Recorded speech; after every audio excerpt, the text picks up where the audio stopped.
வந்தேன்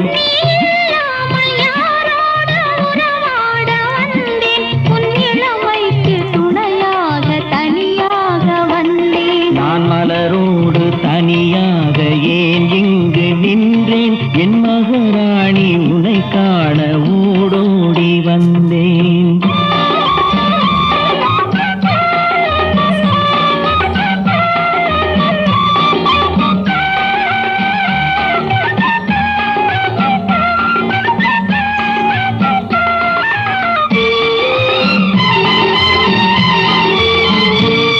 நீ வருகின்ற வழி மீது யார் உன்னை கண்டார் உன் வளை கொஞ்சம் கை மீது பரிசென்ன தந்தார் நீ வருகின்ற வழி